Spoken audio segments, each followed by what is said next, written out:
In 2001, I was asked by a college official if I would like to donate money to create a fund for bringing important speakers to the campus. I was not the idea, but I certainly felt it was a worthy endeavor. So there was no hesitancy on my part in establishing the fund. The first lecturer was the noted historian and author Doris Kearns Goodwin, and the series was off to a super start. Because I please easily, all of the lectures have fascinated me. Two incidents do come to mind from time to time regarding the speakers. The third person in the series was Fareed Zakaria, and after the hasty chat with him in the president's suite, he joined my college escort and me in walking to the campus center for luncheon. We had just arrived at the bottom of the staircase when Fareed's cell phone stopped us cold. Without a word to us, he walked across the room and stood there for a very lengthy period. When he rejoined us, he commented that there was a political problem overseas. As editor of the Newsweek, it was his job to evaluate the situation, and that really impressed me. That comes to mind concerned the fantastic security provided Sir Salman Rushdie. There continued to be so many threats upon his life that it was imperative that nothing adverse occur to him. The series has challenged me over the years to learn more about various topics presented at my alma mater. All programs were well received by each immense audience. Well, I firmly believe that the lecture series has been beneficial to many students. Bringing to the campus talented speakers for the various departments, I feel certain, has added salient information to each department's curriculum.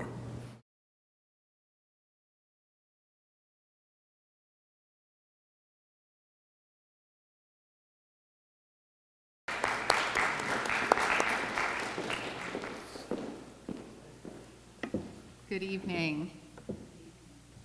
Welcome to Otterbein University's 2024 Vernon L. Pack Scholar in Residence Series. I'm Wendy Sherman Heckler. I am the Provost and Senior Vice President here at Otterbein, and on behalf of President Comerford and the entire campus community, I would like to extend a warm welcome to our guests tonight as we come together in the spirit of scholarly exchange. We also want to welcome viewers from our extended community, including our friends in the public health sector and many Antioch University colleagues in cities across the nation as they watch the live stream of this lecture this evening. Since its establishment in 2002, the Vernon L. Pack Distinguished Lecturer and Scholar in Residence program has opened Otterbein University to great ideas and great minds. The program gives Otterbein the opportunity to alternate between hosting speakers on current topics of social significance and visiting scholars to enhance our perspectives on particular disciplinary areas. And tonight, I think you'll find that we're covering both bases, both disciplinary expertise and societal urgency. Through the Pack Scholar in Residence portion of this endowment, esteemed scholars are invited to campus for up to one academic year to further enrich the educational experience for Otterbein students. You will find in your program today a list of the accomplished, thoughtful individuals who have contributed their time and considerable talents to our classrooms over the years. Today, Dr. Brian D. Smedley joins that distinguished and varied list of provocative thinkers and leaders. But before we begin, I'd like to share a little more about the insightful Otterbein alumnus whose vision and generosity have made this learning and discovery possible. Vernon L. Pack graduated from Otterbein in 1950 as the university's first student from New Mexico. He established this distinguished lecturer series and scholar in residence program with a $1 million gift, creating a vibrant and significant forum on our campus for the respectful and thoughtful exchange of ideas. However, that is only one piece of Mr. Pack's generosity to Otterbein.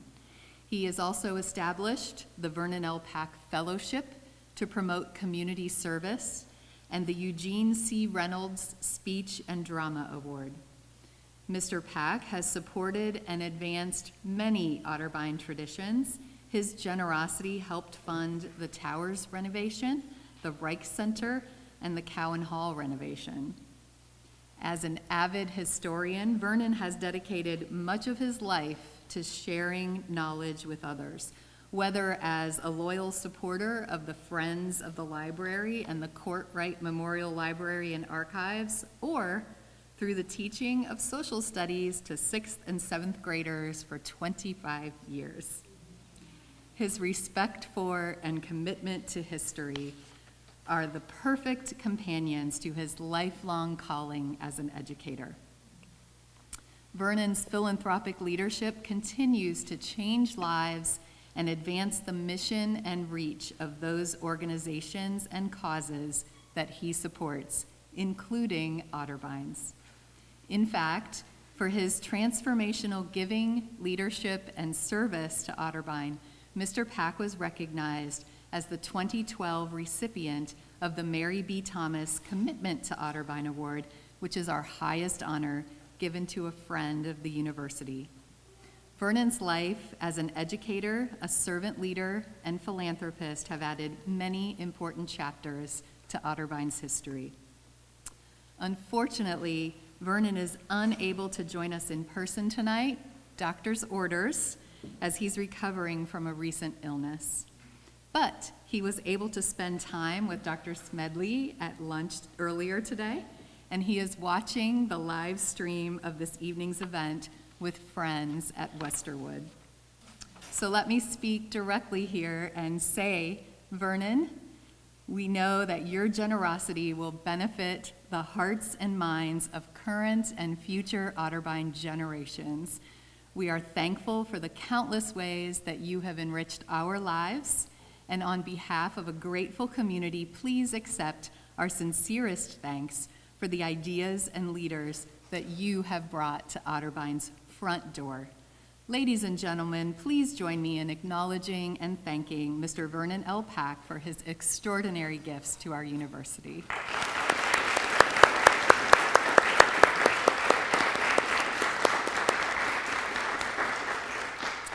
And now, let me ask Dr. Rob Braun, a public health professor in our Department of Health and Sports Sciences, to introduce our distinguished scholar for this evening's talk. Rob?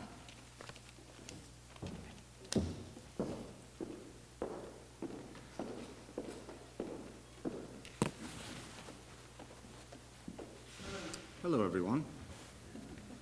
That's not bad. It sounds like my class. Some people say hi, some people not. We're going to have class in here, okay? Got to put my glasses on first. Hello, students, faculty, staff, administration, community members, Columbus Public Health, and Franklin County Public Health officials. It is with a great honor that I get to introduce the man, the myth, the legend, Dr. Brian Smedley. But before I do that, I want to take you back about 7 months ago, okay? I was approached by Dr. Rox, who was approached by Dr. Shelley Payne, who was previously approached by Dr. Catherine Plank about the Vernon Pack Distinguished Lecture Series and who could present in 2024. As some of you may know, some of you that have me, I like to fly under the radar. I just like to bother my students in a good way and kind of keep to myself, right?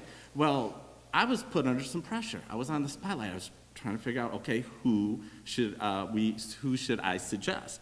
Well, honestly, it took about a minute to figure out who I should suggest to present.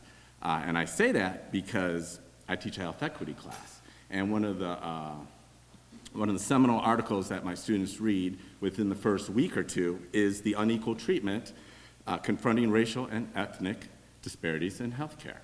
And I thought, ooh, that would be great. We have a nursing department, we have my students, we have all kinds of different, professions that will deal with individuals when they get older in their profession. So this would be great to hear it from Dr. Smedley himself. So that's really how that came about. I do also want to say I've heard him speak twice once at the Xavier University's Louisiana's Health Disparities Conference and the Ohio Commission on Minority Health's Minority Health Month kickoff event. So I knew he would be a great fit. I also want to say thank you. Because of your work, you make my life a lot easier, and I appreciate that. Thank you. So now, on to the reason why we are here. Dr. Brian D. Smedley is a senior fellow at the Urban Institute, where he conducts research and policy analysis to address structural and institutional forms of racism that impact the health and well-being of people of color. Among the programs he leads at the Urban Institute is Unequal Treatment at 20, an effort to accelerate progress towards health care equity by identifying key policy levers and advancing a new research agenda focused on dismantling all forms of racism in healthcare, training, and clinical settings. Formerly, he was chief of psychology in the public interest at the American Psychological Association, where he led their effort to apply the science and practice of psychology to the fundamental problems of human welfare and social justice. In this role, Dr. Smedley was deeply involved in APA's historic apology for psychology's contributions to scientific racism and plans to correct this history and advance an anti-racist agenda in the discipline. A national thought leader in the field of health equity, he got his start in Washington, D.C. in 1993 as an APA Congressional Science Fellow and subsequently served at APA as Director of Public Interest Policy. Other previous positions for him included being the co-founder and executive director of the National Collaborative for Health Equity, a project that connects research, policy, and analysis, and communications with on-the-ground activism to advance health equity. He was also co-director of the Robert Wood Johnson Foundation Culture of Health Leadership National Program Center. From 2008 to 2014, Dr. Smedley was vice president and director of the Health Policy Institute of the Joint Center for Political and Economic Studies in Washington, D.C. And might I add, can these names be a little shorter? That place is a research policy organization focused on addressing the needs of communities of color. In this role, Dr. Smedley led The Place Matters, which is now called the Collaboratives for Health Equity, a national initiative to elevate the voices of local leaders seeking to address the role of place, and specifically residential segregation, as a fundamental driver of racial health inequities. Previously, he was research director and co-founder of a communications, research, and policy organization, the Opportunity Agenda, which seeks to build the national will to expand opportunity for all. Prior to helping launch the Opportunity Agenda, Dr. Smedley was a senior program officer at the Institute of Medicine, where he served as study director for the IOM reports in the nation's compelling interest, ensuring diversity in the healthcare workforce, and, wait for it, unequal treatment confronting racial and ethnic disparities in healthcare, among other reports on diversity in the health professions and minority health research policy. Further, he has received many awards and distinctions throughout his career, including the David Blumenthal Health Equity Champion Award from the Morehouse School of Medicine in 2021, the American Public Health Association's Cornely Award for Social Activism in 2013, the Congressional Black Caucus Congressional Leadership and Advocacy Award in 2009, a Presidential Citation from the APA in 2005, a Health Trailblazer Award from the Rainbow Push Coalition in 2004, and the Congressional Black Caucus Healthcare Hero Award in 2002. So along with all these awards and distinctions, he received his PhD in '92 in clinical psychology from UCLA, go Bruins, and before that he earned an AB degree in psychology and social relations from Harvard University. I purposefully did not reveal that year because I'm not trying to put your age out there. Okay? So everyone, it is with great honor that I get to introduce you to Dr. Brian Smedley and the topic of his presentation, Place, Race, and Health, Addressing the Root Causes of Health Inequities. Thanks so much, Rob. Wow, man, good luck. Thank you, Rob. That was really kind and long. I want to say two things. One, how grateful I am to visit this remarkable campus There is something very special happening here. I had a chance to visit Rob's class. I had a chance to visit a couple of other classes, one yesterday, one today. I am just so blown away by how amazing your students are. They're so caring and committed to community. They're so welcoming and warm. You are training the future leaders, the future public health leaders of this country. Let me step back so I don't have a, we okay? And the faculty. I've known Rob for some time now, and the sense of community, the sense of caring, nurturing of young people to assume these leadership roles is so powerful. You have a special place here. I've been to a lot of college campuses. I've not seen this kind of environment. So thank you for bringing me here. The second thing is, I too want to thank Mr. Pack. So Mr. Pack, thank you. It was a pleasure and an honor to meet him for lunch today. This is a man who cares deeply about free exchange of ideas. And so I appreciate and applaud anyone who's willing to invite someone to come to a campus to talk about hard issues. We're talking about one of those issues today. We're talking about the role of racism, particularly structural racism. I want to stand over here so I can see you all and you can see me.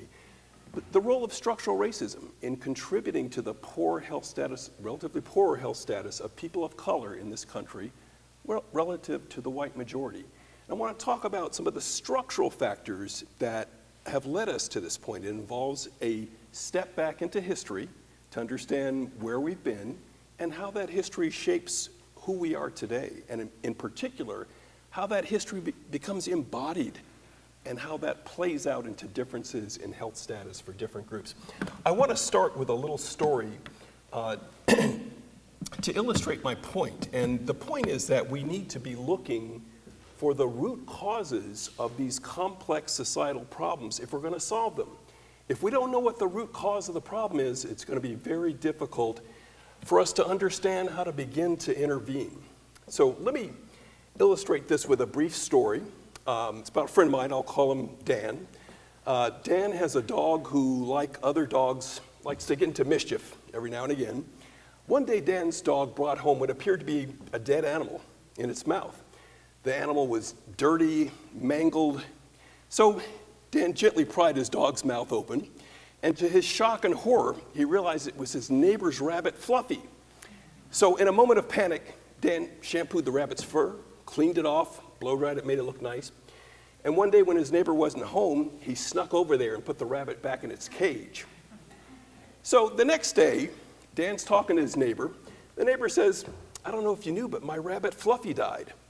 Dan pretends like he didn't know that news, and he says, "I'm so sorry. How did the rabbit die?"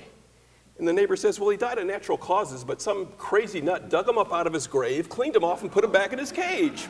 So unless we understand the root causes of these problems, it becomes very hard to intervene from a policy perspective. So I want to dive in and start with 2020. Oops, went back a little too far here. Okay, 2020. You all will recall what a moment of reckoning for our country. We were in the middle of this global pandemic. George Floyd had just been murdered. We were seeing a dual pandemic, right? There was a viral pandemic, and then there was this resurgence of overt expressions of racism and intolerance. And many of us were shocked, right? Is this who we had become? Is this the United States? And in fact, it is very much who we were and are. But in response, over 200 public health departments, local health departments, state health departments, and our federal Centers for Disease Control declared racism a public health crisis. That was shocking for a lot of folks. How can racism be a public health crisis? Racism is not a virus. Racism doesn't disable and kill people. Well, in fact, racism creates the conditions that lead to the poorer health status of many populations of color relative to the white majority. So all these public health departments are declaring racism as a public health crisis, meaning that we got to take some action. We got to begin to understand how racism plays out and how racism is a public health challenge, but not just for public health, really for all of us to begin to tackle these issues. You all know what I'm about to say, particularly Rob's students. Health is not produced in the doctor's office. Health is not produced in the doctor's office. We all need to go to the doctor. We all need health care at some point, right? But health is not produced in the doctor's office. Doctors and our wonderfully trained health professionals can address health concerns that we have, but good health or poor health is really produced outside of the clinic, right? It is produced in our communities, in our schools, in our job sites. And so when we begin to think about what produces health, we need to look at our society, and in particular, policies and practices that we've adopted. We know that health is a production of society, reflecting our policies, practices, and values. We know that the determinants of health, such as whether or not you got quality housing, whether or not you got affordable housing, whether or not you have nutritious food to eat, whether or not you have clean air, water, and soil around you. All of these factors are important. So health is closely correlated with opportunities for educational attainment. We know that one of the best predictors of your health status is your educational attainment, right? And so unfortunately, we know that these conditions for health, education, housing, access to good jobs, often there are vast differences according to different neighborhoods, different places, different spaces. We have a geography of opportunity in this country. Some folk live in opportunity-rich communities. Others live in opportunity-poor communities. Not to their own fault. It's the result of policies, practices, and patterns of economic investment and disinvestment that lead to those patterns. So understanding those non-health policies becomes critically important if we're going to solve the problem of racial and ethnic health inequities. So I urge folks to think about the fact that we are really talking about policy choices when we're addressing some of these challenges here. So I'm going to pull up some of my slides here so I don't have to keep turning my back to you to speak to you. So one of the things that we need to do is to understand exactly what we mean by racism. Racism has become a term that is difficult. It's a difficult conversation. Many folks believe that racism is limited to individuals with bad attitudes, perhaps wearing a sheet over their head or not. And we tend to focus in our society on those interpersonal interactions. Interpersonal racism is the primary frame through which most people in this country understand racism. So Kamara Jones offers a definition that I think is very helpful. Dr. Jones says racism is a system, not a set of attitudes. It's a system that structures opportunity in ways that assign value based on what we look like, phenotypic properties that we associate with race in this country.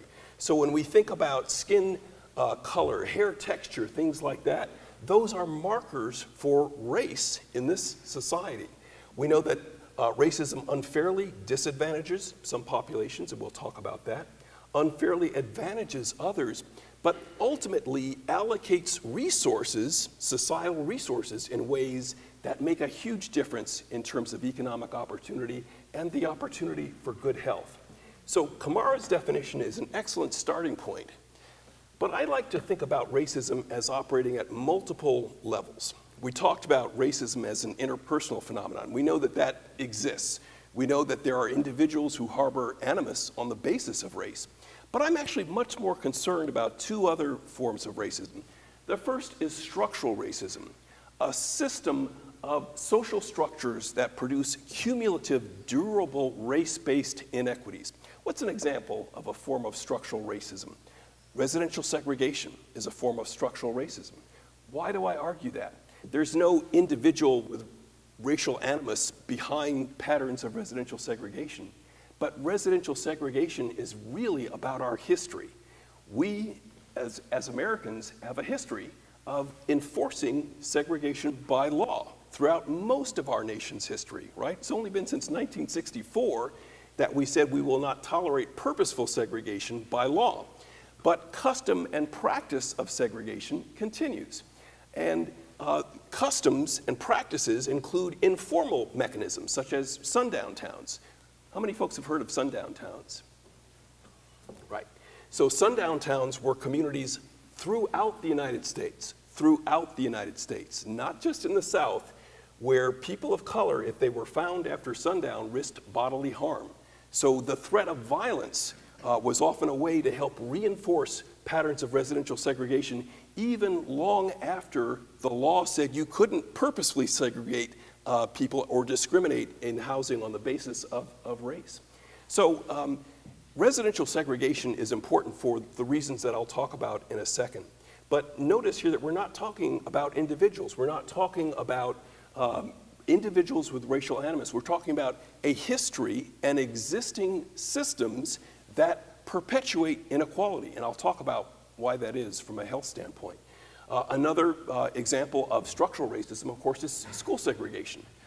Another example can be found in hospital segregation. Many of you know that by and large, patients of color are seen in separate and inequitable healthcare systems relative to white patients. That's one of the many factors that helps to explain racial and ethnic health care disparities in the quality of care that patients receive. We also know, of course, that there are internalized forms of racism. People may accept the societal view that they belong to a group which is worth less than the majority population. This belief in human hierarchy is so steeped into our consciousness and our unconsciousness that we often accept subtly the idea that this human hierarchy exists. And those attitudes can then lead to feelings of worthlessness among folk who are in stigmatized population groups. Okay. So these forms of racism importantly interact with each other and reinforce each other in important ways. We know that individual attitudes help to reinforce structures and systems that are inequitable. One of the things I forgot to talk about, and I want to go back to this, is institutional racism. Institutional racism is also a form of racism that doesn't necessarily need individuals with racial animus to operate. So institutional racism includes policies, practices, procedures of institutions that have a disproportionate and negative effect on people of color and their access to goods and services and resources. Often, the kinds of institutional forms of racism are neutral on their face with respect to race. You're not going to find a whole lot of policies that say, let's discriminate against those people of color. Rather, you'll find policies like those in law enforcement. Stop and frisk is an example of an institutional form of racism. Why is that? Stop and frisk was a policy, neutral on its face with respect to race, but we all know what stop and frisk did. Stop and frisk resulted in the disproportionate targeting of young black and brown men to be stopped by law enforcement, searched, asked questions. In one study in New York City, well over 90% of those who were stopped and frisked were black or brown, young men. And so when you have that kind of disproportionate contact, of course you're going to have instances where young men can get caught up in the criminal justice system simply by being in contact with members of law enforcement who may be hostile to those individuals. So stop and frisk is a form of institutional racism that people are beginning to see has had a disproportionate negative effect on communities of color. And so those are among the kinds of examples of forms of racism that we need to attend to. These forms of racism operate simultaneously and in ways that mutually reinforce each other. So much of the residential segregation that we see here in the United States is actually not a choice of individual families. You don't see families choosing specifically to be in racially homogeneous communities by and large. However, real estate discrimination and discrimination in housing sales and mortgage lending help to reinforce those patterns of residential segregation. We also have evidence that discrimination persists in the housing market. We know this because the Department of Housing and Urban Development has for years funded audit studies where they send paired testers out into a community to seek housing. In some cases it's rental housing, in some cases they're seeking to purchase a home.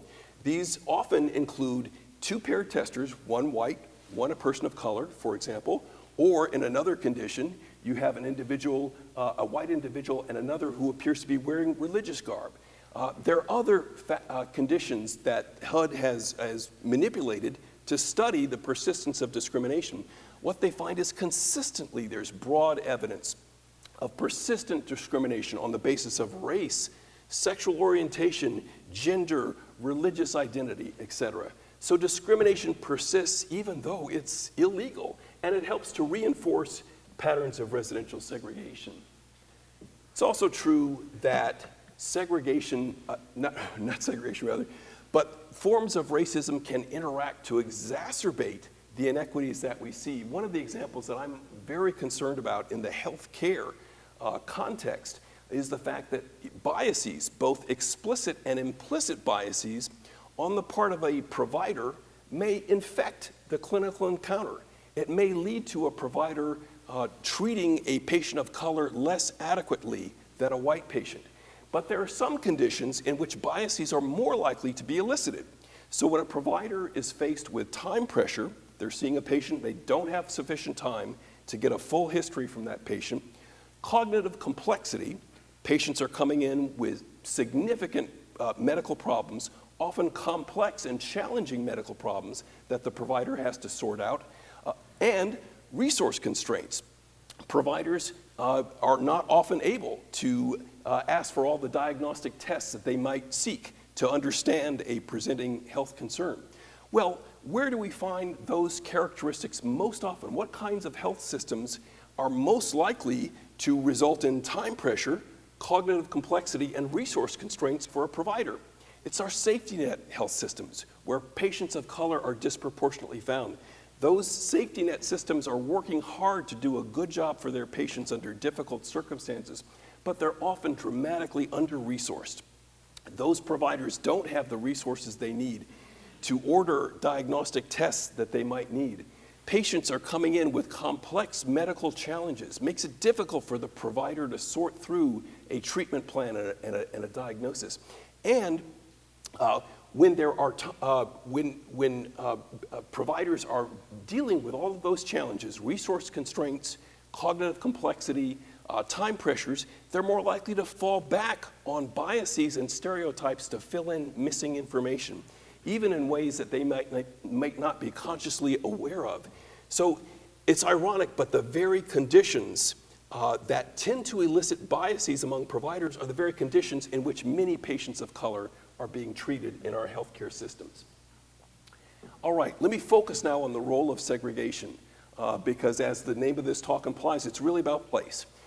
And so segregation, of course, is an issue that we have been challenged for many, many years to address. Obviously, in this country, we have 200 years of slavery.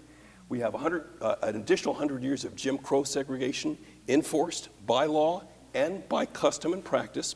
So it's only a very recent slice of our history where segregation has been deemed to be, purposeful segregation has been deemed to be illegal.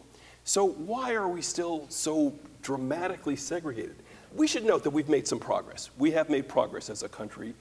Measures of the level of segregation find that segregation has declined in the past 50, 60 years, but only modestly.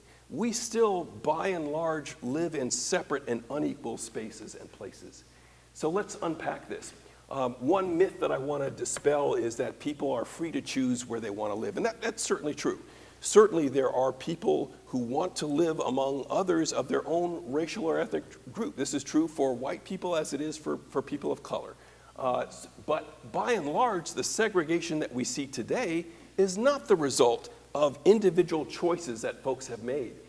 We know that federal, state, and local governments were complicit in trying to create separate spaces, segregated spaces, because that's what their constituents demanded for most of our history. We know that these governments have reinforced segregation through things like racial zoning. For many years, it was legal to exclude, by law, people of color from white spaces. And when those laws were challenged, there were other ways to preserve white space. Racial covenants were attached to many homes in communities across the country. Those covenants basically said that a homeowner could not sell their home to a racial or religious minority. And many of those covenants are still attached to homes across the country. They can't be enforced, but those covenants are still attached to homes across the country. These governments also built public housing in already poor, segregated neighborhoods. We know that most federal public housing projects, there was a lot of resistance from well-to-do communities to the siting of those public housing projects in those communities. So state, local, federal governments purposely sited those homes in places where they got less resistance and where politically it was easier to put those houses, and that was in already poor communities. Governments created subsidies for builders to create whites-only suburbs. This was true particularly after World War II. When GIs were coming home, the GI Bill allowed those returning vets to get low-interest home mortgage loans so that they could purchase a home for their family. Really led to an expansion of home ownership in the United States. That's a good thing. But those new subdivisions were exclusively whites only. Families of color could not purchase homes in those communities. And in the few instances where they did, those families were often met with violent resistance, something that local governments often allowed to happen.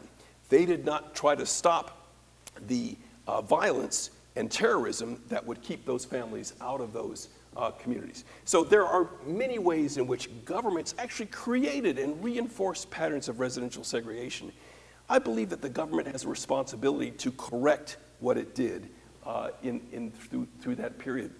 You all are familiar with the federal government's role in redlining communities. The Federal Home Ownership Loan Corporation assigned levels of risk to different neighborhoods as it underwrote home mortgage loans. So the federal government would back a home mortgage in a predominantly white neighborhood. It gave those neighborhoods a color code of green because that was the lowest risk for default on those loans. Neighborhoods that were overwhelmingly people of color were color-coded red, indicating that the government would not back those home loans. But it wasn't just the home loans that were excluded from those communities. Other businesses took the federal government's action as a signal that they should not invest in those communities either. So you had entire neighborhoods that were purposefully economically marginalized as a result of a policy of the federal government. This was only 80 years ago. There are folk still around who are alive and remember those days, but we've not corrected that problem. We have not said, we owe something to the people who live in neighborhoods that were redlined 80 years ago. So you might say, well, that was a long time ago. But thanks to research by the National Community Reinvestment Coalition, we know that there is a persistent, lingering consequence to redlining. We know that 3 out of 4 neighborhoods that were redlined 80 years ago remain economically struggling. They remain, in most cases, high poverty neighborhoods. Nearly 2/3 of the neighborhoods that were deemed hazardous in the 1930s are inhabited mostly by people of color to this day, so they've remained highly segregated. Cities with more of these neighborhoods have significantly greater economic inequality, so that persists to this day. Flip side, over 90% of those communities that were color-coded in green, given the best risk assignment, remain middle to upper income today, and 85% of these neighborhoods are still predominantly white.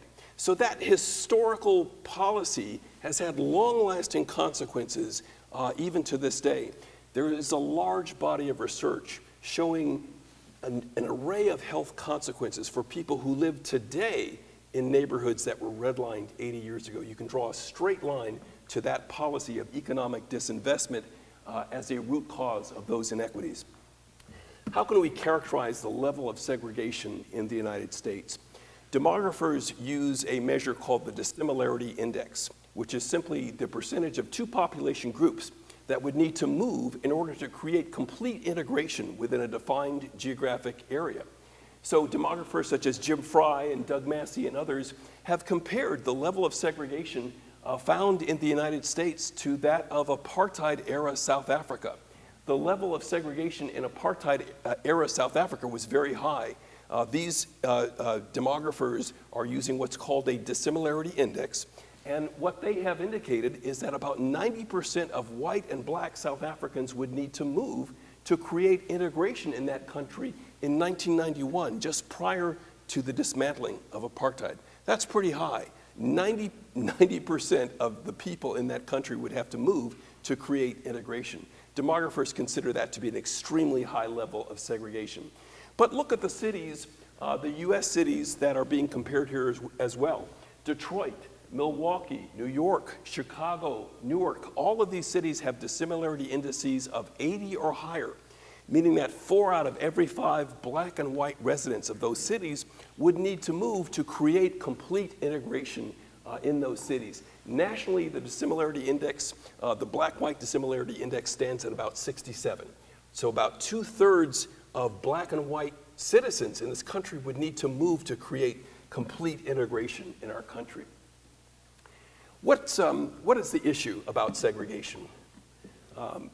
I don't have a problem with people desiring to live together from the same racial or ethnic background. And in fact, historically, ethnic enclaves have been important for new arrivals to become assimilated into our country. So segregation hasn't always been bad. The problem is that when segregation concentrates poverty, it creates cumulative disadvantage for those residents. We know that segregation concentrates poverty and isolates communities of color from the mainstream resources that most of us take for granted as part of that ladder of economic success. Segregation restricts socioeconomic opportunity by channeling people of color into neighborhoods with poorer public schools, fewer employment opportunities, and smaller returns on real estate. That's critically important from a health perspective. You may be wondering why. Well, of course, part of the issue there is wealth accumulation. When families are able to purchase a home, pass on that wealth to their children, and subsequently their children, that is the way that most American families begin to accumulate wealth. But for families of color who were excluded from opportunities for home ownership throughout the vast majority of our history, there is no wealth to pass along to children and descendants. And so that wealth gap is the wealth gap that we see, the racial wealth gap, can largely be explained by residential segregation. That racial wealth gap has actually increased in recent years. It used to be that for every dollar of wealth that white families had, African American families had about 10 cents of wealth. Today, for every dollar of white wealth, African Americans have about 5 cents of wealth. For the Latino population, it's about 6 cents of wealth for every dollar of white wealth. A lot of that can be tied to our history of residential segregation and our history of exclusion of families of color from opportunities to purchase a home. We know that there are vast differences in conditions in segregated and more advantaged neighborhoods. We know that there are differences in the retail food environment. African Americans are 5 times less likely than whites to live in census tracts with supermarkets. I was sharing with Rob's students and probably 1 or 2 other classes that I'm from Detroit originally. Detroit, when I was growing up, had grocery stores in every neighborhood. You couldn't walk more than a mile in any direction without bumping into a grocery store. So that was wonderful from a nutritional standpoint for a young boy growing up there. By the 1990s, there was not a single major grocery store or supermarket within the city limits of Detroit. Why was that? Was it because of some nefarious malintent of racist actors? No, these are grocery store chains trying to make a profit. They're going to follow the money. So as white families left Detroit, moved to the suburbs, and took that wealth with them, of course the grocery stores followed them. And it got so bad that by the 90s, the entire city of Detroit could be considered a food desert. What was there instead of grocery stores and supermarkets? Vendors selling unhealthy food, fast food, takeout stores, carry-out stores selling high-fat, high-sodium, high-sugar products. And in many neighborhoods, this is not just Detroit, in many neighborhoods that are characterized as food deserts, those vendors are the primary source of food for those families. It's not just an issue of convenience and cost, it's also an issue of what's around in the retail food environment. And so those neighborhoods struggle consistently to have the kind of retail food environment that is conducive to healthy development. We know that Black and Latino neighborhoods also have fewer safe spaces for activity, for parks and green spaces, for places to jog, bike, or play, fewer gyms, fewer recreation centers than more advantaged white communities. Low-income communities and communities of color are more likely to be exposed to environmental health hazards. Thanks to a study in 2004 by the United Church of Christ, we know that 56% of people in neighborhoods with commercially hazardous waste facilities were people of color, even though at the time people of color were only about a third of the US population. So consistently in community after community, we see a greater density of siting of hazardous industry, hazardous materials in and around communities of color because it's more difficult for those communities to politically resist the siting of those industries. And then we have the poverty tax. People in poor communities have to pay more for the same goods and services as people in more advantaged communities. So if you've ever lived in a high poverty neighborhood and you get insurance for your car, it's a lot higher than insurance for the same car in a more advantaged neighborhood. You pay more for furniture, appliances, bank fees, and that's if you can find a bank. In many of our highly segregated communities of color, these communities are unbanked. You can't find a bank branch, which further compounds the socioeconomic inequity because people are less able to have savings and to be able to access financial services. So the real issue here becomes neighborhood poverty concentration, not so much the segregation itself, but rather the fact that poverty concentration is too often associated with communities of color because of the economic inequities that have been built into our systems. Here's some research that we did a few years ago looking at the share of Americans of different racial and ethnic groups living in neighborhoods with different levels of poverty in our urban areas in the United States. So if you look at the bar on the far left, you'll see that there is a big green shade there. That indicates the share of white Americans who live in neighborhoods with low levels of poverty concentration. The green indicates low to moderate poverty concentration, 0 to 20%. The gold indicates medium levels of neighborhood poverty concentration, where 20 to 30% of the residents in a neighborhood are living below the poverty level. And blue indicates a high level of neighborhood poverty concentration, 30% or more.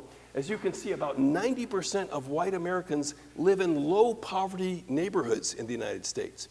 In contrast, only about 55% of African Americans live in low poverty neighborhoods. The remaining 45% live in medium to high poverty neighborhoods. The same is true for Asian Americans, American Indians, and the Latinx population, all much more likely to live in high poverty neighborhoods relative to white Americans.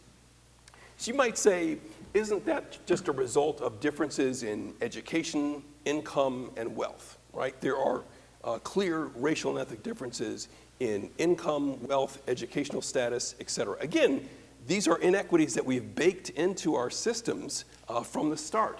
However, it's interesting to note that when you compare conditions for poor Latinx families, poor African American families, and poor white families, what you see is very striking. The set of bars on the far left are the share of poor white African American and Latinx families who live in neighborhoods with a low to moderate level of poverty concentration. On this slide, the green indicates the share of poor white families that live in low poverty neighborhoods. As you can see, about 70% of poor white families live in low poverty neighborhoods. Their equally poor African American and Latinx peers are much less likely to live in low poverty neighborhoods. Only about 35% of African Americans who are poor live in low poverty neighborhoods. About 40% of poor Latinx families live in those neighborhoods. The flip side of that, of course, is that those poor Latinx and African American families are much more likely to live in medium and high poverty neighborhoods relative to poor white families. How did this happen? This is the result of our history, where white families had greater choice in where to live within their economic means. And because of both formal and informal patterns of segregation and the social controls associated with that, we see that families of color have been shut out of those low poverty neighborhoods, even if they're equally poor as white families. I want to show an example that's a little bit closer to home here, Metro Cleveland. To show an example from a specific metro area, the share of children from different racial and ethnic groups living in neighborhoods with different poverty levels. The set of bars on the far left indicate the share of children in Metro Cleveland from different racial and ethnic groups who live in low poverty neighborhoods. So as you can see from this slide, in Metro Cleveland, about 36% of children who are African American live in low poverty neighborhoods. About 80% of Latinx children live in low poverty neighborhoods in Metro Cleveland. And about 93% of white children in Metro Cleveland live in low poverty neighborhoods. In contrast, children of color are much more likely to live in medium, high, and extreme poverty neighborhoods, which is neighborhoods where 40% or more of the residents are living below the poverty line. As you can see in Metro Cleveland, about 16% of African American kids are living in extreme poverty neighborhoods. These are neighborhoods that are detrimental to health and human development, and often children can have long-lasting consequences of that experience. Now again, you might ask yourself, isn't that just the result of differences in education, income, wealth, etc.? So again, let's just look at poor children of different racial and ethnic groups in Metro Cleveland. If you look at the set of bars on the far left, again, what you can see is that there are vast racial and ethnic differences among poor children in Metro Cleveland in terms of where they live. Only about 19% of poor African American kids in Metro Cleveland live in a low poverty neighborhood. About 72% of poor white children in Metro Cleveland live in low poverty neighborhoods. So despite their poverty, those white children are much more advantaged in terms of the neighborhood amenities, circumstances, and characteristics of those communities that are either conducive or not conducive to good health. And in this case, we can see that these equally poor white children have greater advantages from a neighborhood standpoint than their equally poor black and brown peers. We were so interested in this history that in our Place Matters initiative, we collaborated with a team in Cuyahoga County, our Place Matters team, to produce this report, History Matters, Understanding the Role of Policy, Race, and Real Estate in Today's Geography of Health, Equity, and Opportunity in Cuyahoga County. Was really honored to work with this team on this report, including someone whose work I admire a lot. I don't know if he's here today. Jason Reese at The Ohio State University has done amazing work on the spatial dimensions of opportunity and health. So I want to give Jason a shout out. One of the features of this report was an old federal home ownership loan corporation map showing which communities were color-coded in red, which were color-coded yellow, which were green, which were blue. Green was the highest rating that you could achieve. It meant that your neighborhood was low risk and you were likely as a homeowner to have a federally backed home mortgage. In contrast, you see all those huge swaths of red. And of course, many of you know Cleveland, and you know that many of these neighborhoods have remained extremely poor since that period, some 80 years ago. So that poverty persists, and in fact, I would argue that that poverty was engineered by our policies and practices. Even closer to home, the Health Affairs issue in February featured an article by a group of scholars, including Jason Reese, who document the history of the impacts of discriminatory policies on housing and maternal and infant health in an Ohio neighborhood. It happens to be Linden. They talk about this history going back to the 1920s when Linden was predominantly white. What happened from there? As African Americans began to come into the neighborhood, there were a number of policy decisions made to try to restrict them, including racial covenants, including attempts to restrict home ownership or even residing in a predominantly white neighborhood. By the 1930s, redlining comes into the picture and begins to sort neighborhoods on the basis of where economic investment could happen. The 1950s and 60s, blockbusting and the construction of Interstate 71. Many of you know this history, that part of what accelerated segregation in Linden was blockbusting, real estate agents going to white families that owned homes in that community to say, you know, the demographics are changing rapidly here. Black people are coming, sell your home now. So often those families in a panic sold those homes at low discounted rates to those real estate developers who then turned around and sold them at higher prices to black families moving into the neighborhood. Interstate 71 physically cut off Linden from neighborhoods with greater economic vitality and economic opportunity. The school desegregation efforts in the 1970s accelerated white flight from that neighborhood and from Columbus broadly, right? That same phenomenon happened in Detroit. And so we need to acknowledge that those policies, formal and informal, help to contribute to the inequities that we see today. Fast forward to the 2000s. I was stunned to learn that of those folk who owned homes in Linden, about half were subprime loans, right? These are the worst loan products, home mortgage loan products that you can purchase. And many folks who had subprime loans lost their homes in that crisis in 2007, 2008. You all will recall the Great Recession, which further debilitated the community. It led to vacant properties and a dramatic loss of home ownership among folk who lived in those communities. So I've talked about all of the problems, all of the bad news about where we are today. I'm more excited about how we solve this problem. And there are strategies that can help us to solve these issues of place. I argue that policy got us here. It wasn't the result of some naturally occurring phenomenon that we see these vast differences in health status across neighborhoods. Policy and practice created these conditions. So I believe that policy can help us to get out of this problem. It's clear from the science, including a number of longitudinal studies, one of which I'll mention this evening, that we need to focus on prevention. In the United States, we spend the vast majority of our healthcare dollars on treating illness after people are sick. For every federal dollar that's spent on healthcare, about 95 cents goes to healthcare.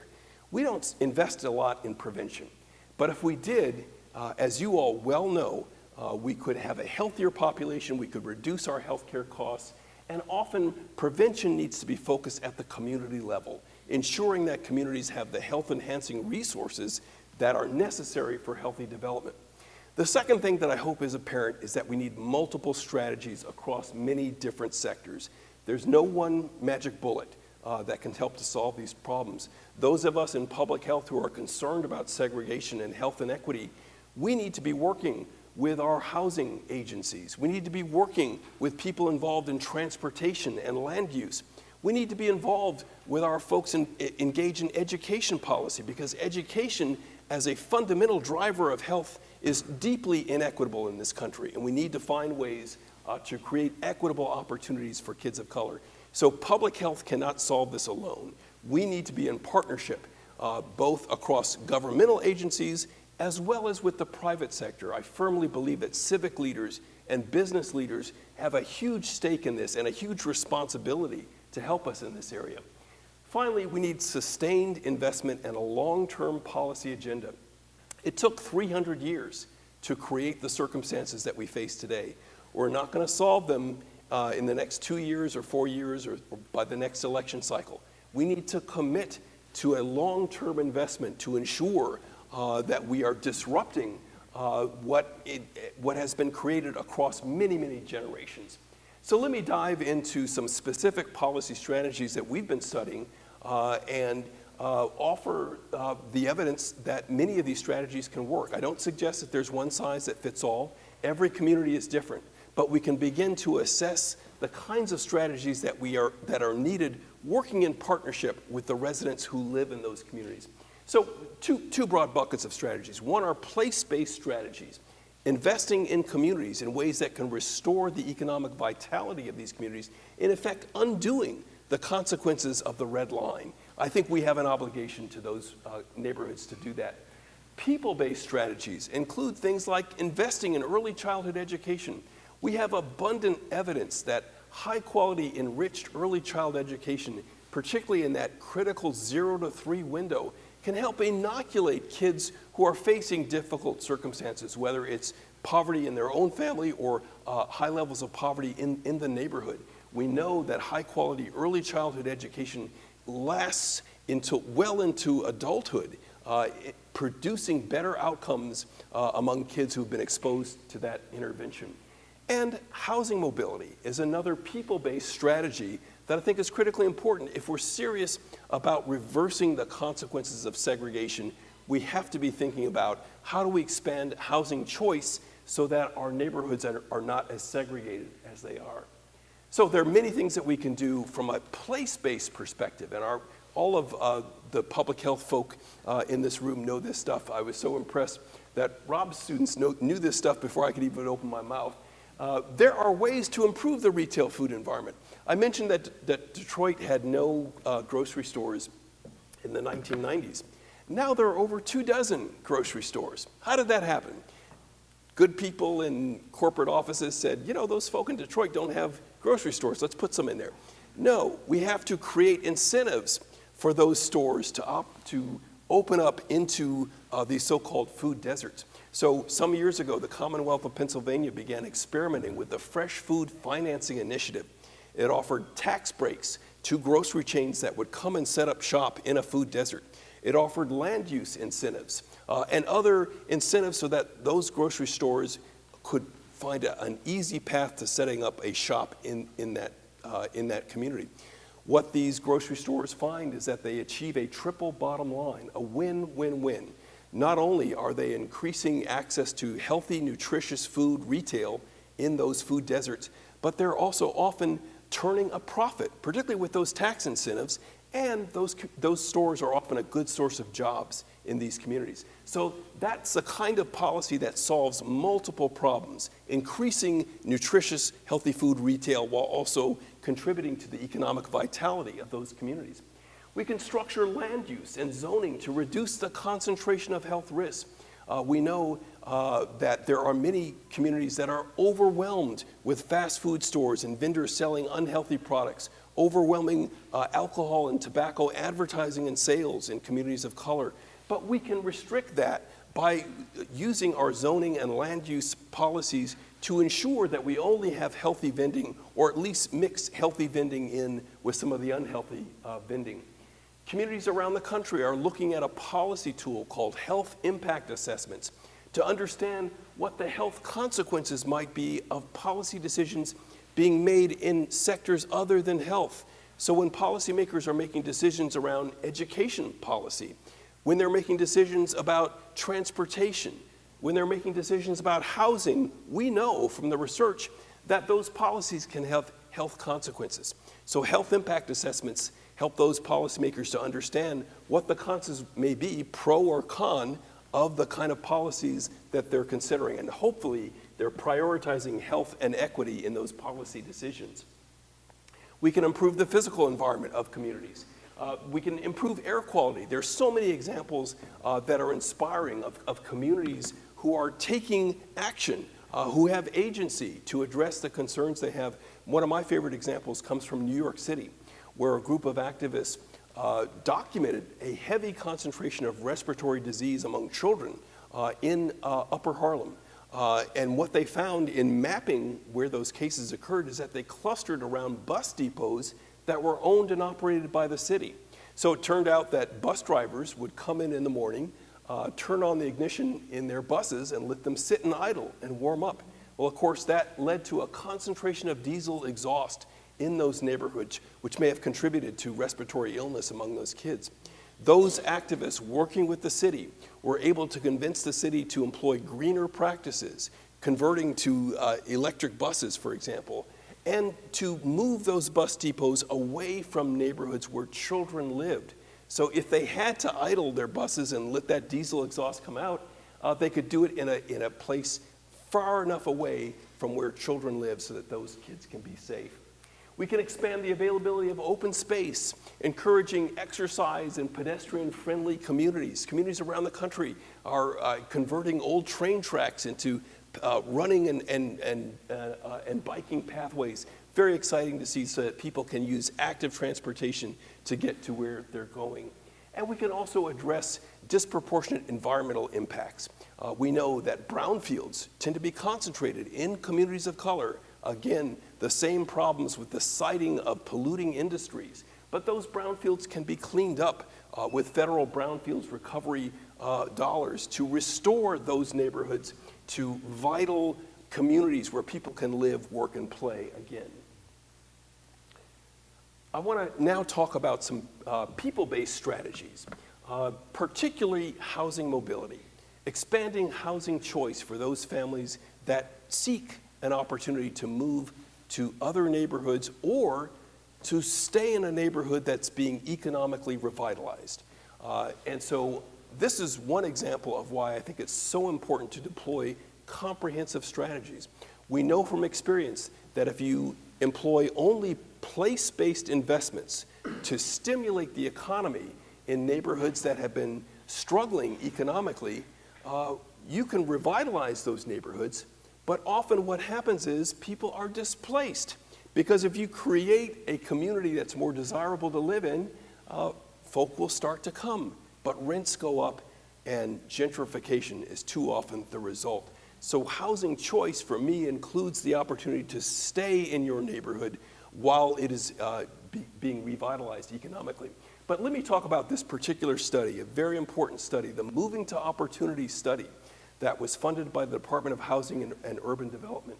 Moving to Opportunity was a 10-year randomized control trial following families over time to study the effects of moving from high to low poverty neighborhoods. So unfortunately, we have lots of families on waiting lists for housing assistance, particularly Section 8 housing vouchers, portable vouchers that families can take with them to help pay for high-cost rental properties. So tenant-based rental assistance allows recipients to choose moderately priced private housing in neighborhoods that offer better educational and economic opportunities for kids and families.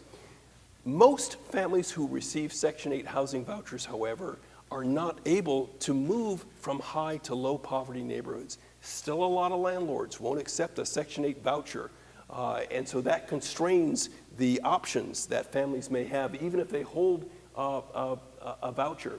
Market conditions can make it difficult for voucher holders to find adequate housing as housing costs go up. Often the value of the voucher doesn't keep up with the cost of housing.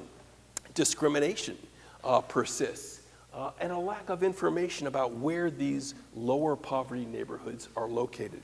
So the Moving to Opportunity study said, let's solve this problem by working with voucher holders to help them move from high to low poverty neighborhoods and to study what happens in the ensuing years after that move. So the study began in the mid-1990s.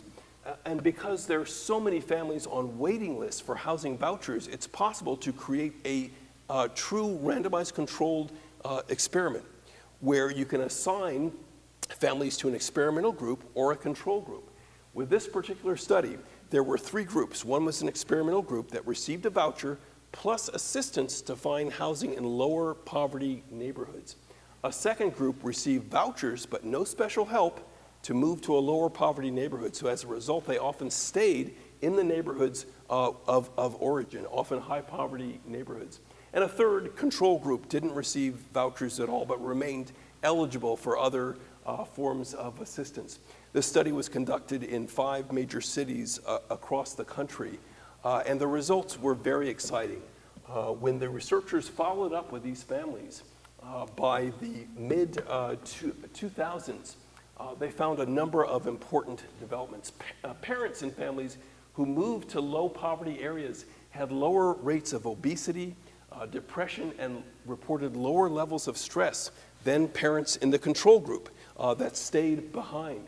Lower poverty neighborhoods were associated with significantly higher college attendance rates among the families that moved, particularly families that had young children at the time of the move. So when families in the experimental condition, if their kids were around 3, 4, 5 years old, by the time this study was concluding, they were about college age, and more of those kids went to college than children in the control group. These children were also less likely to become single parents as young adults in those lower poverty neighborhoods. Families reported over 30% higher income in the experimental group. In contrast, those same moves had little benefit for older kids. Kids that were 13 years or more of age did not reap the same benefits as younger children from that move, suggesting that this is not a panacea, the opportunity to move, and we need to attend closely to the social context. If you're an adolescent and you're moving out of your neighborhood to an unfamiliar place, there are all kinds of challenges associated with that, and that's true for families as well. So those families with older children did not fare as well as those with younger children, suggesting that moving to opportunity is not right for every family, but perhaps is appropriate for some families that seek that opportunity. So housing mobility is not a panacea. We need comprehensive strategies to reduce stressful conditions in these communities. I also want to note, since we're talking about place, that we have to acknowledge the history of wholesale displacement of people of color in many instances. It happened here, right, when Interstate 71 was built, displaced a lot of families out of Linden. And so there are many examples of that kind of displacement around the country. Often that displacement was not good. It disrupted social ties, it disrupted community ties. The sense of social cohesion that existed in those communities was often disrupted. And so we need to be very careful not to suggest that we need wholesale movement of people. Again, we need both place-based and people-based strategies, and to consider those families for whom a move might be most beneficial. People-based interventions such as housing mobility always have to be accompanied by place-based investments. If you do one without the other, I believe that's a recipe for disaster.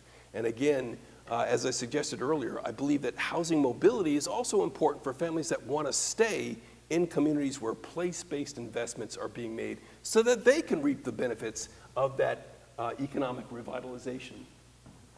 Let me begin to wrap up by showing a few maps. I came to learn that there are a number of Otterbein students who are deploying GPS and beginning to use these tools. Maps, to me, are very powerful. They tell incredibly powerful stories. And through the Place Matters initiative, we have the opportunity to work with leaders in communities around the country to do the research to document the inequitable distribution of health risks and resources across different communities, and in particular, the pattern, the sorting that happens associated with residential segregation. This is Bernalillo County in New Mexico, possibly a place that is very familiar to Mr. Pack. We know that there's a high level of segregation in Bernalillo County, as is the case in communities around the country. This is a dot density map showing the relative distribution of families of different racial and ethnic groups in Bernalillo County. The blue dots represent where white individuals live, purple where African Americans live, orange where the Latinx population lives, green the Asian American population, et cetera.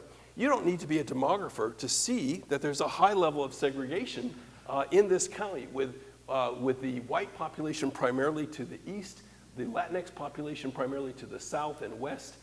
And yes, there are some pockets of integration, but by and large, these neighborhoods are fairly separated. Keep this pattern in mind as you look at this map, which documents life expectancy across different census tracts in Bernalillo County. The darker orange or rust color indicates communities with the lowest life expectancy. The faint yellow indicates communities with the highest life expectancy.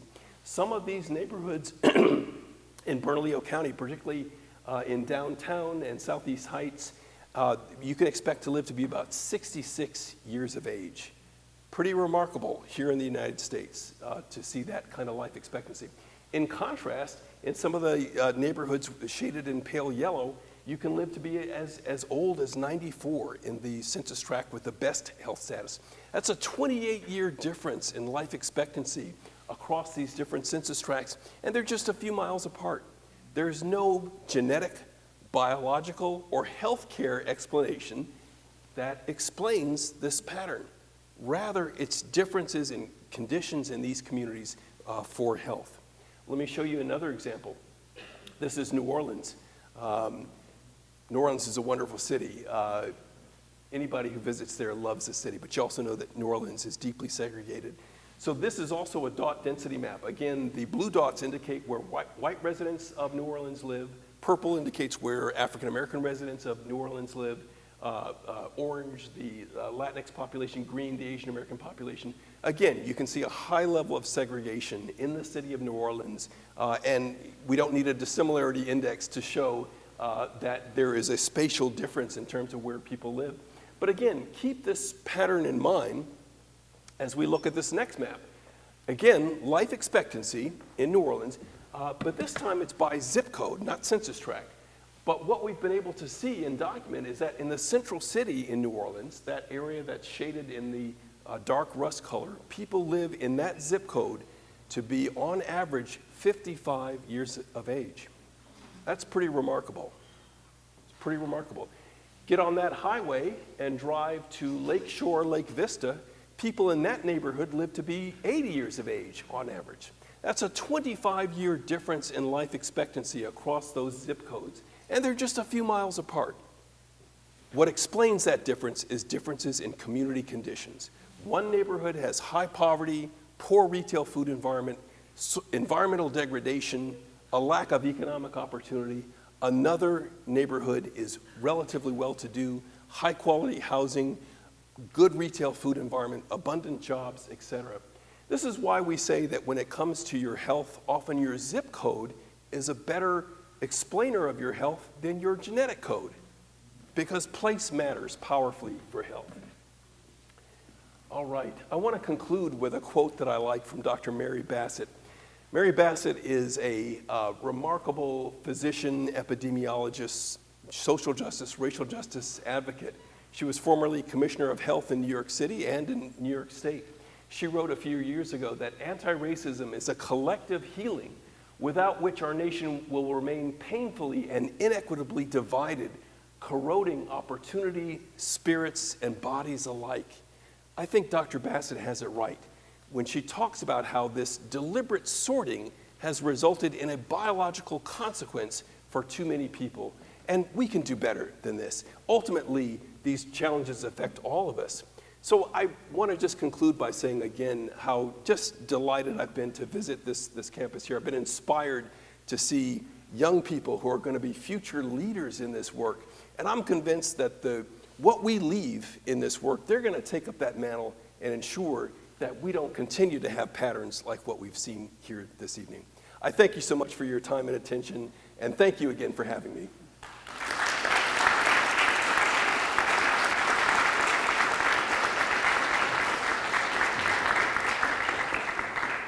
Well, thank you very much for that. Very thoughtful and, okay, so my health equity class is 15 weeks and you just destroyed it. So anybody want to take health equity class next fall? I'll give you an A now. As long as you that you were here, okay? I love it. I'm going to shut up because I want questions and answers. Q&A. So who has any questions? And I will run to you and let you speak. Any questions?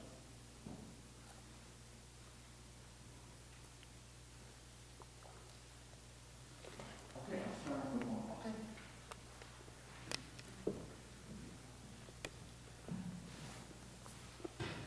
We are such a polarized nation, community by community. Right. Do you really think we're going to have this discussion in a positive way? And if so, when?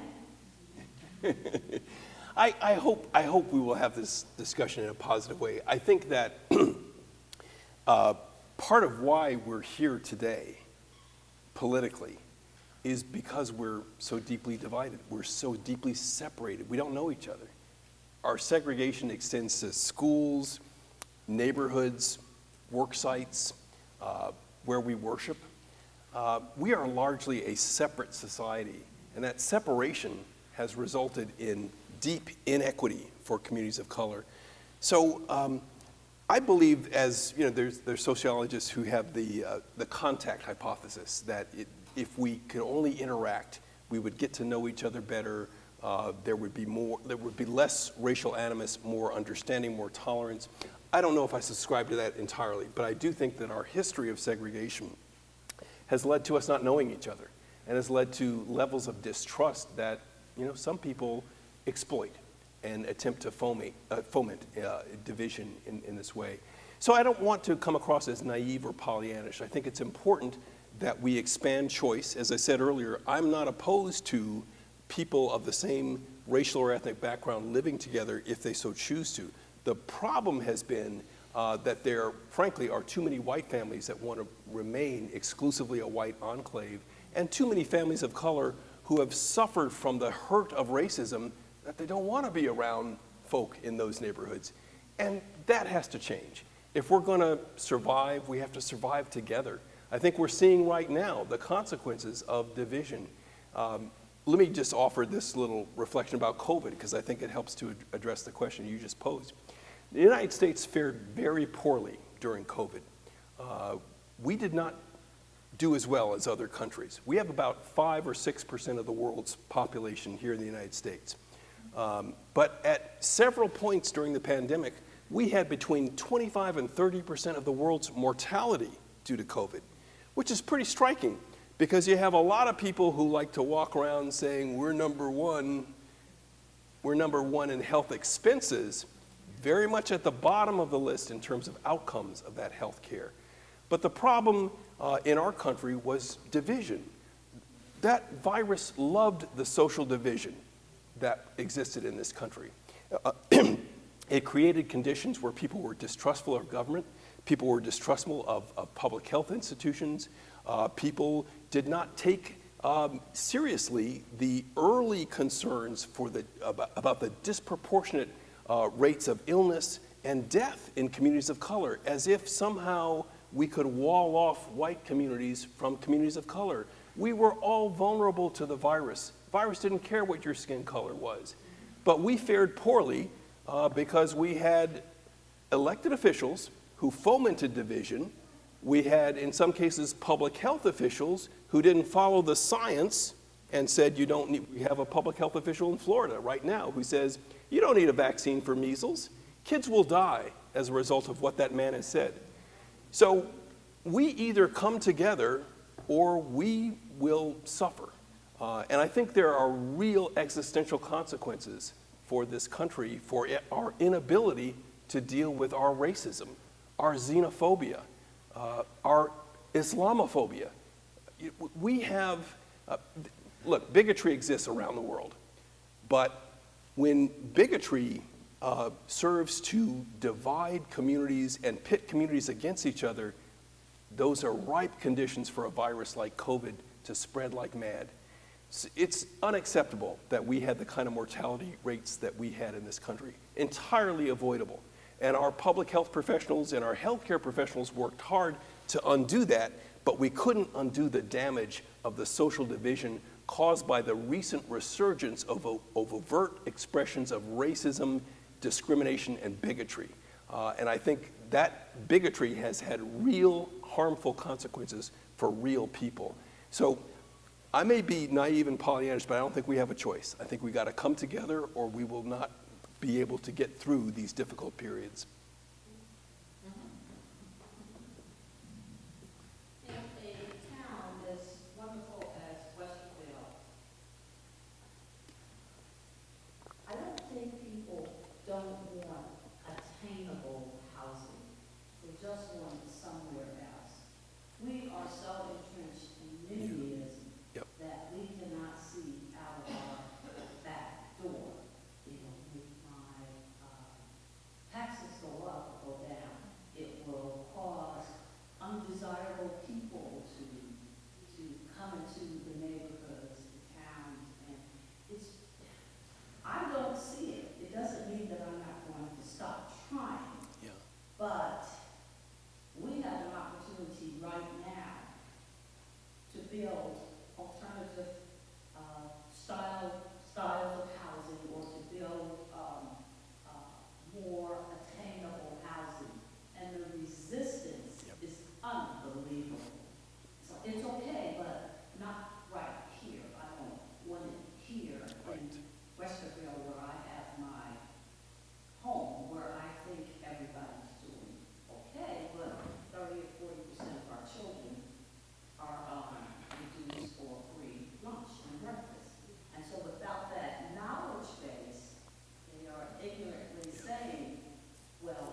Well, I couldn't have said it better myself, NIMBYism, and that's a problem around the country. And the only way to fight NIMBYism is to fight the fear, the bigotry, the resentment.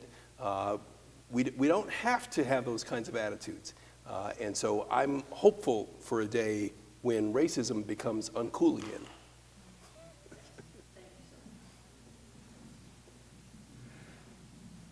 Hi, I just wanted to say quickly, based off the pandemic, if anybody hasn't seen it, may I invite you to watch Invisible Shield, which was put out on PBS. The first hour has been put out, and our Emily and Vince Fu really was pushed out to be our, Department of Health Director, has a big role in the first episode that was on, and she was interviewed also on WSU PBS. And it's remarkable, and it really does touch on a lot of things you've said, and there's other series segments to come. Right. These are nurse practitioner students Yes. who will be providers in a few weeks if they pass their test next week. I also have 27 EAP students who are online watching you as well. And you really, I see the faces, you really touched us because they were all part of COVID for a lot, and now they have to go out. And some people have escalated, and I think you're setting them up from a great journey. Yeah. Still on your reflection paper, but it touched me too, because it was a very hard time. Yeah. Thank you for your kind words, and good luck to all of you. We need you. Thank you for what you're doing.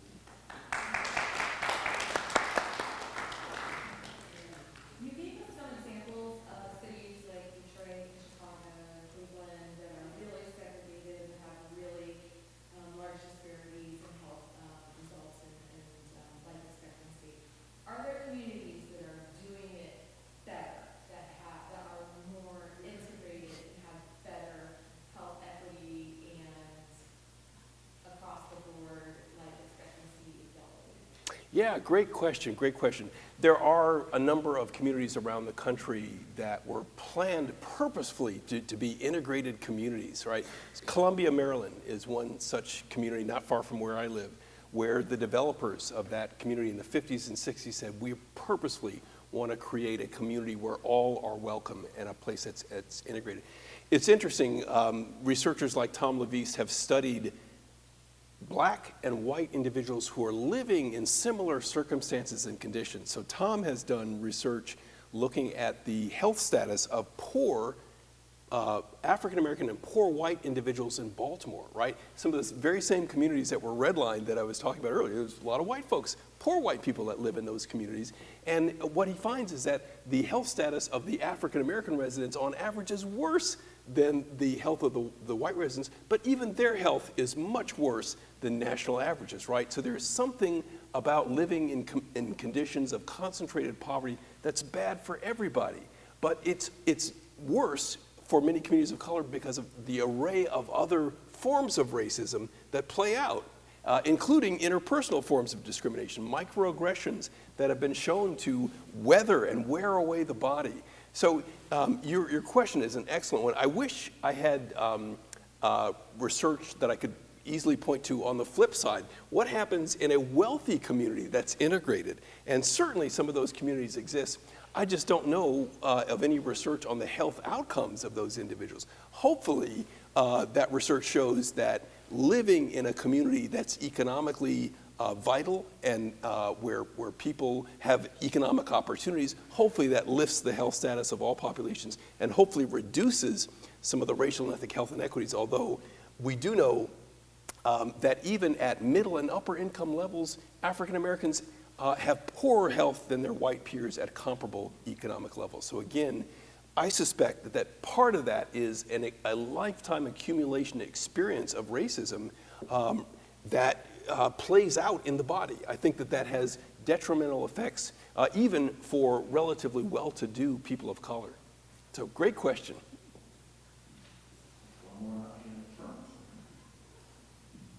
One thing that I was curious about is the effects of the jail system and Black African American men in the jail system, how that is going to affect us, because I kind of see it now, but long term, how does that affect us? Right.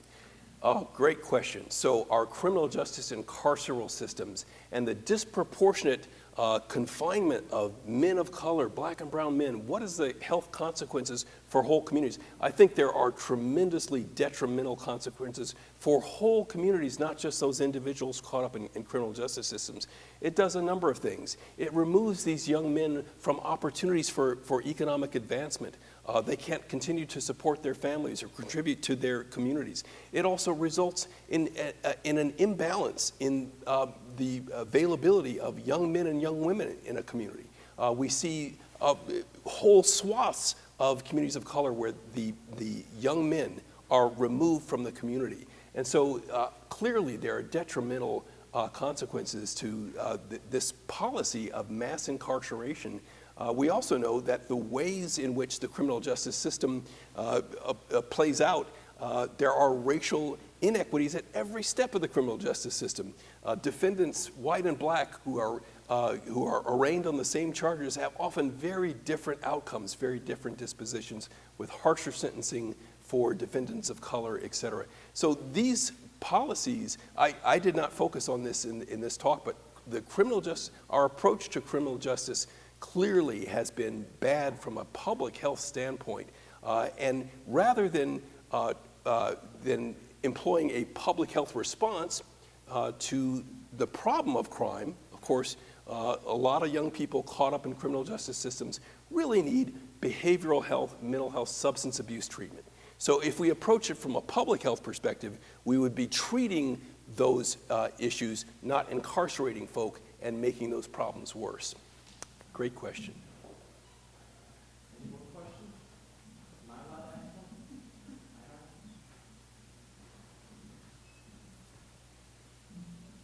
Thank you so much for this talk tonight. It was very informative.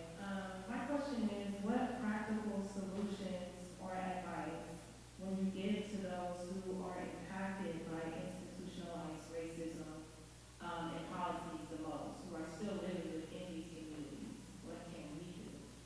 Yeah, that's a great question. I think one of the most important health-enhancing behaviors that individuals and communities can do is to be politically active and to have agency.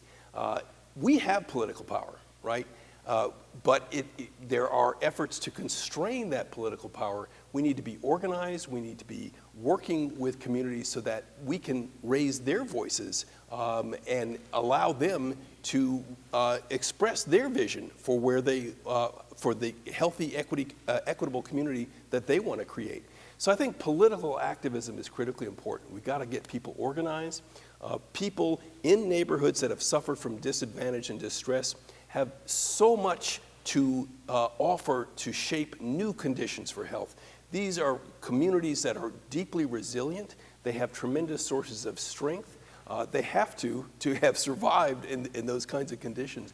So I think one of the most important things that we can do, and obviously public health has a role to play, not to be political in our work, but rather to help folks to be organized.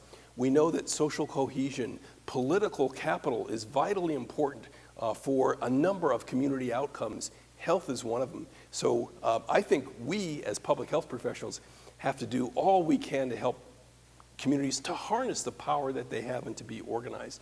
And again, for them to create the vision for what they may decide that the community and the residents that live there, they want to keep all that intact, but they want to have more opportunities for people in the neighborhood to own businesses, things like that. That's the kind of vision and political power that we need to be harnessing. So I think that's the most effective way to respond to conditions of inequity and marginalization.